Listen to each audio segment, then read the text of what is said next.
under there. Oh, yes, and then when I was there, I walked up on a mound. Boy, the guys with the beards came out. Oh, it's forbidden. So then they actually roughed up my taxi driver, popped his buttons off, and pushed us away from this mosque. And I was trying to film a tree. It's forbidden, this is a sacred tree. They were all upset.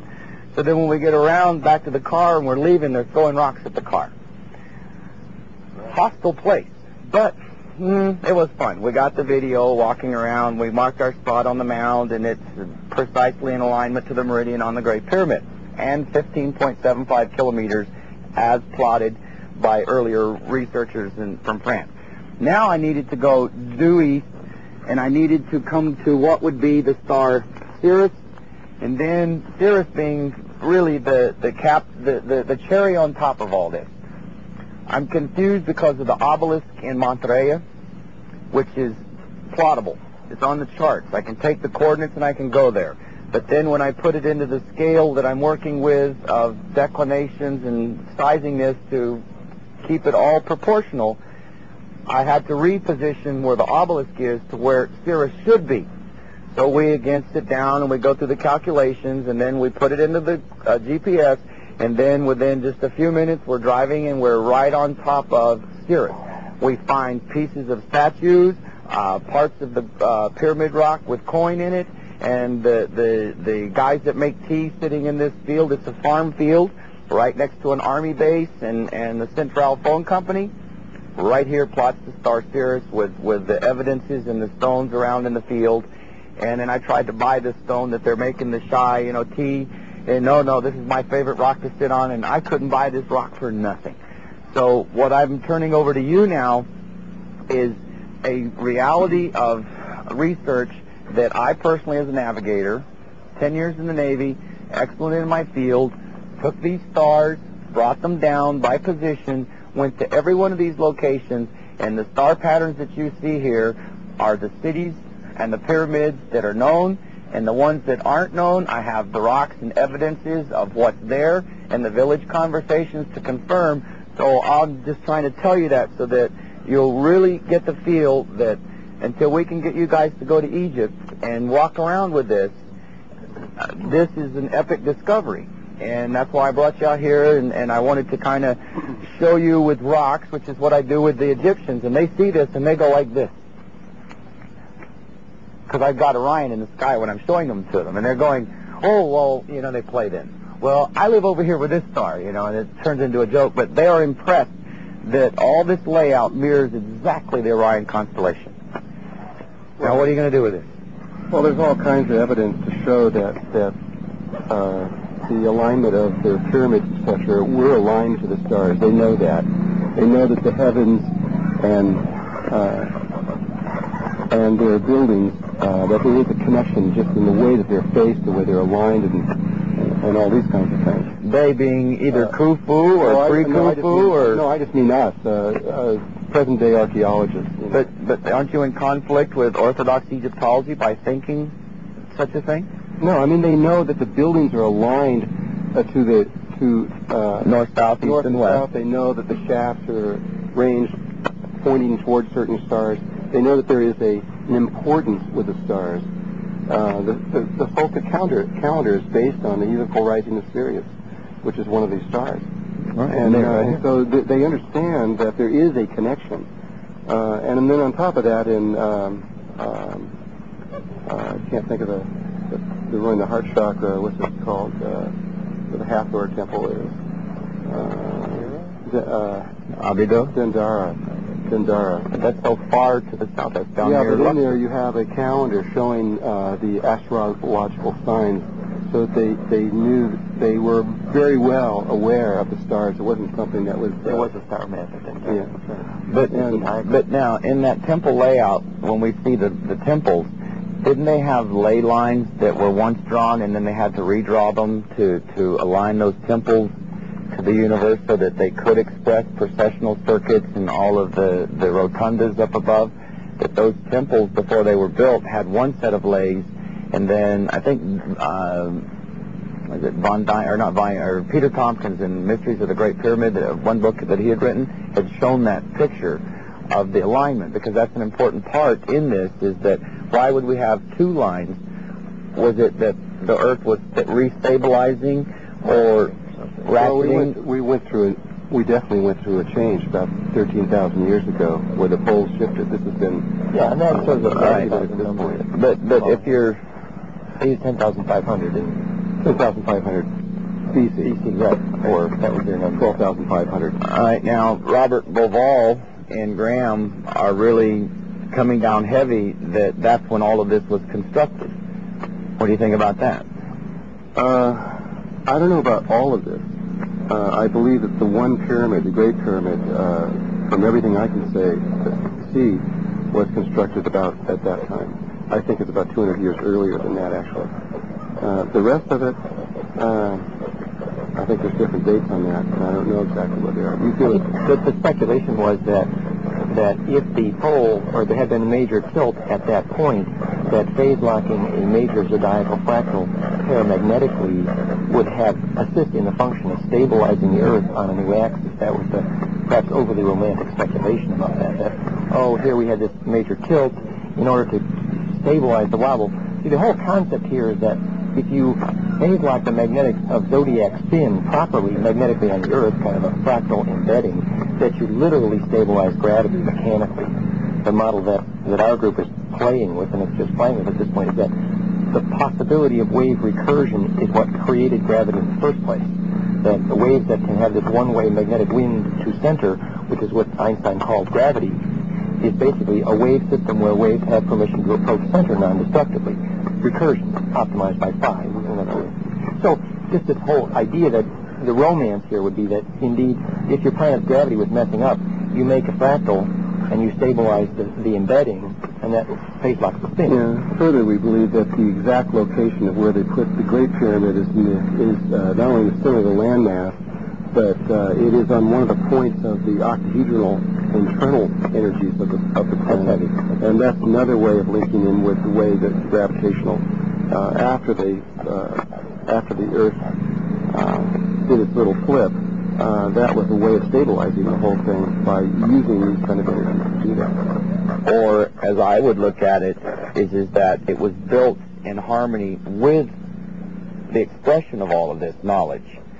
And that's why we have 365.24 days in a year. And the principle behind a pi pyramid is that it is encoding the orbital data of the Earth in a form.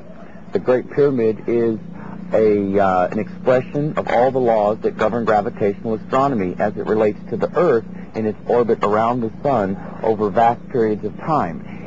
And not to be, when we think of time, just a 24,000-year circuit or 5, that will recur again and again because it's monumentalized by the diagonals of corner to corner as an expression of what our constants are. Now, the 24,000 years, is that you're talking about the precession? Okay, that's 25,800. Yeah, almost 26. All right, so that's why I'm just rounding it in here. But by using pi in the solar year and say 365.242465 and divide it by pi, you get 11,626, which is the radius of a circle. And then we go for the diameter, we divide by 2. But when we divide by 2, we have the actual height of the Great Pyramid, which now encodes the solar year. And then from corner to corner, it will give you, under that scale, the exact value for precession. And then if you look for Einstein's mathematical constant in the creative law of relativity, you come up with a 286.106 number. And that is the indentation of all the panels on the pyramid, where it's not a straight line, and all passages are offset 286 inches. The rhomboid of displacement by the Grand Gallery coming down into the subterraneans as the curves that would show here. But what I'm saying is that if Khufu didn't build this, and we can push it past 200 years, we really have a lack of a civilization that could do it, because in the time of Osiris, of the mythologies of Egypt, first he was a corn god, then he was a moon god, then he was a sun god, and then now he's a stellar god. And then at the time of Akhenaten, he reversed all this and made it one god. And then because of the politics of this, because you've got to deal with the politics of dynasties in Egypt. And they reversed it. Yeah, and that's just all overlaying on something that was already here well before they ever came. because I find petrified trees. Oh, I believe this was here long before. Though, from our way of looking at it, it's not just this world. There's dimensional worlds involved here. Oh, absolutely. And so some of these were built in this time, but really they were built dimensionally even prior to that. And so it didn't matter if this one was built in one century or this one was built in another. The structure was built there, or the idea or the blueprint was there prior to the whole thing. The need for the star map was very old. Yeah.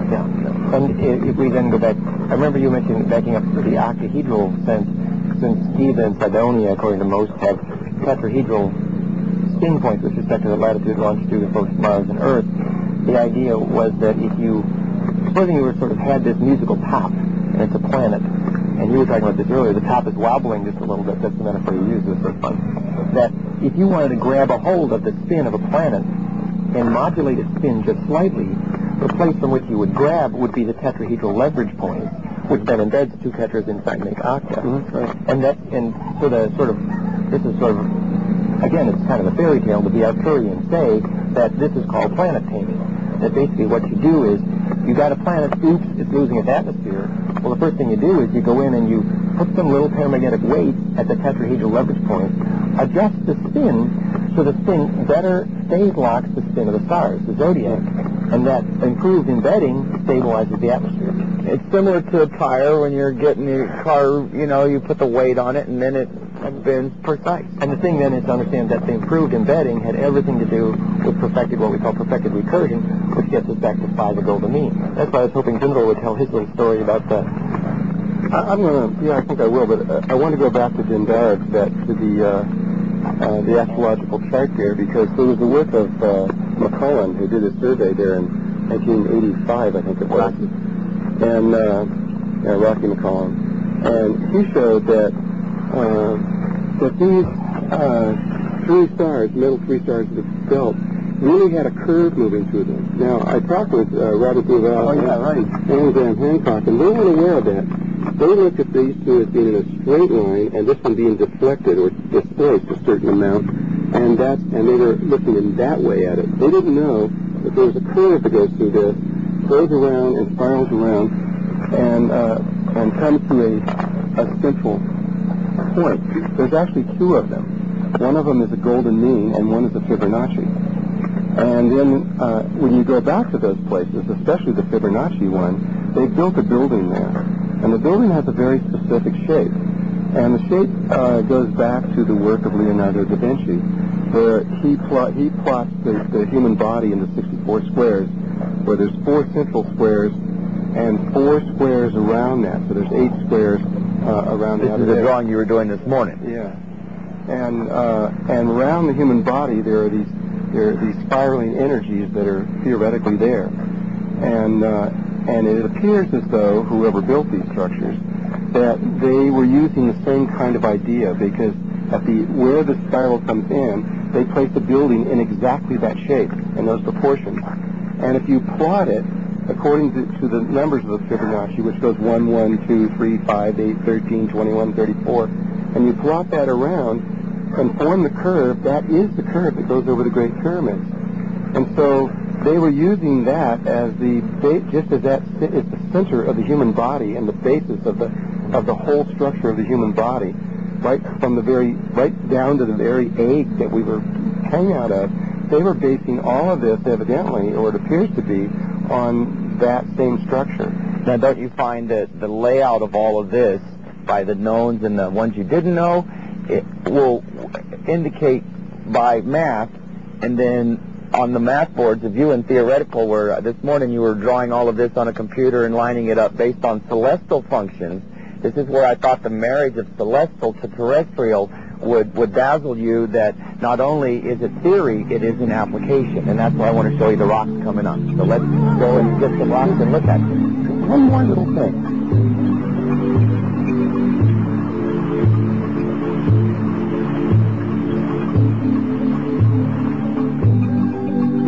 It's a little bit more comfortable than the last place. It was getting a little hot over there. A little better?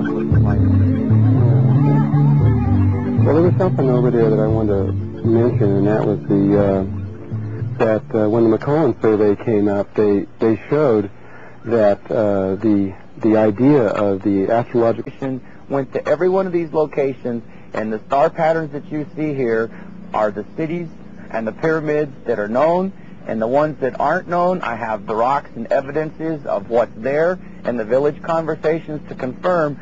So I'm just trying to tell you that so that you'll really get the feel that until we can get you guys to go to Egypt and walk around with this, this is an epic discovery. And that's why I brought you out here, and I wanted to kind of show you with rocks, which is what I do with it. I'm working with declinations and sizing this to keep it all proportional. I had to reposition where the obelisk is to where Cirrus should be. So we again sit down and we go through the calculations, and then we put it into the GPS, and then within just a few minutes we're driving and we're right on top of Cirrus. We find pieces of statues, parts of the pyramid rock with coin in it, and the guys that make tea sitting in this field. It's a farm field right next to an army base and the Central phone company. Right here plots the star Cirrus with the evidences and the stones around in the field. And then I tried to buy this stone that they're making the shy, tea. And no, this is my favorite rock to sit on, and I couldn't buy this rock for nothing. So what I'm turning over to you now is a reality of research that I personally, as a navigator, 10 years in the Navy, excellent in my field, took these stars, brought them down by position. Under there. Oh, yes. And then when I was there, I walked up on a mound. Boy, the guys with the beards came out. Oh, it's forbidden. So then they actually roughed up my taxi driver, popped his buttons off, and pushed us away from this mosque. And I was trying to film a tree. It's forbidden. It's forbidden. This is a sacred tree. They were all upset. So then when we get around back to the car and we're leaving, they're throwing rocks at the car. Hostile place. But it was fun. We got the video walking around. We marked our spot on the mound, and it's precisely in alignment to the meridian on the Great Pyramid, and 15.75 kilometers as plotted by earlier researchers from France. Now I needed to go due east, and I needed to come to what would be the star Cirrus, and then Cirrus being really the cherry on top of all this. I'm confused because of the obelisk in Monterey, which is plottable. It's on the charts. I can take the coordinates and I can go there. But then when I put it into the scale,